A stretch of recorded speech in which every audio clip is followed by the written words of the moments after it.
రంజాన్ పర్వదిన సందర్భంగా నేడు స్టాక్ మార్కెట్లు పనిచేయవు, కరెన్సీ డెరివేటివ్స్ విభాగాలు కూడా పనిచేయవు. రేపు ట్రేడింగ్ యథావిధిగా జరగనుంది. కాగా ఈ వారం ట్రేడింగ్ 4 రోజులకే పరిమితం కానుంది.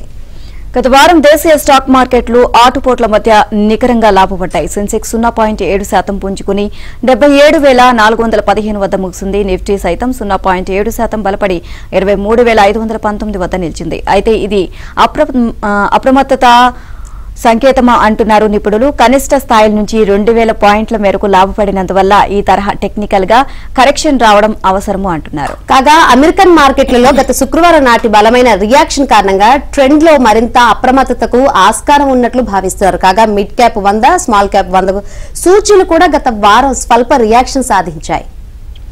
దేశీయ స్టాక్ మార్కెట్లలో ట్రెండ్ ఈ వారం ప్రధానంగా గణాంకాలపై ఆధారపడనుంది అంటున్నారు విశ్లేషకులు. దేశ విదేశీ తయారీ, సర్వీస్ రంగ గణాంకాలు ఈ వారంలో విడుదల కానున్నాయి. దీనికి తోడు పలు దేశాలపై ట్రంప్ విధించనున్న టారిఫ్లు ఏప్రిల్ 2 నుంచి అమల్లోకి రానున్నాయి. ఈ నేపథ్యంలో ఈ వారం మార్కెట్లు ఆటుపోట్లను ఎదుర్కోవచ్చు అని అంచనా వేస్తున్నారు. గత క్యాలెండర్ ఏడాది చివరి త్రైమాసికంలో యుఎస్ జీడీపీ అంచనాలకు అనుగుణంగా నెమ్మదించింది. తుది అంచనాల ప్రకారం వార్షిక ప్రాతిపదికన వృద్ధి 3.1% నుంచి 2.4% మందగించింది. అయితే అమెరికా అధ్యక్షుడు ట్రంప్ సరికొత్త టారిఫ్లు ఆర్థిక వ్యవస్థకు మరిన్ని సవాళ్లు విసురునున్నట్లు విశ్లేషకులు భావిస్తున్నారు. బిజినెస్ ప్రణాళికలు, కన్స్యూమర్ వినియోగం తదితరాలపై ప్రతికూల ప్రభావం చూపుతుందంటున్నారు. ఈ ప్రభావం ప్రపంచ ఆర్థిక వ్యవస్థలపై ప్రభావం చూపించనుందని నిపుణులు అభిప్రాయపడుతున్నారు. టారిఫ్లు, గణాంకాలతో పాటు ఈ వారం దేశీ స్టాక్ మార్కెట్లో పలు ఇతర అంశాలు సెంటిమెంట్ ను ప్రభావితం చేస్తాయి అంటున్నారు విశ్లేషకులు.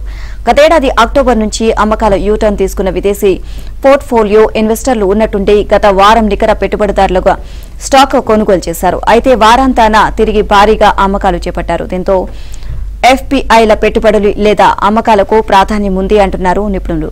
ఇదే సమయంలో డాలర్ ఇండెక్స్ బలహీనపడడం, దేశీ కరెన్సీ ఒక్కసారిగా బలపడడం మార్కెట్లకు జోష్నిచ్చాయంటున్నారు విశ్లేషకులు. దిగుమతుల బిల్లుపై ప్రభావం చూపే ముడి చమురు ధరలు వెనకడుగు వేస్తున్నప్పటికీ బంగారం ధరలు మెరుస్తుండడం కొంత ప్రతికూలమని మార్కెట్ విశ్లేషకులు అభిప్రాయపడుతున్నారు. ఏప్రిల్ 1 నుంచి ప్రారంభమయ్యే 2025-26 ఆర్థిక సంవత్సరంలో భారత ఆర్థిక వ్యవస్థ 6.5% వృద్ధిని సాధించవచ్చని ఎర్నెస్ట్ అండ్ యాంగ్ అంచనా వేసింది. మానవ వనరుల అభివృద్ధికి సహాయపడే ఆర్థిక వ్యూహాలను అనుసరించడంతో పాటు వివేకవంతమైన విత్త నిర్వహణ విధానాలు దీర్ఘకాలిక వృద్ధికి దోహదపడతాయని నివేదికలో తెలియజేసింది.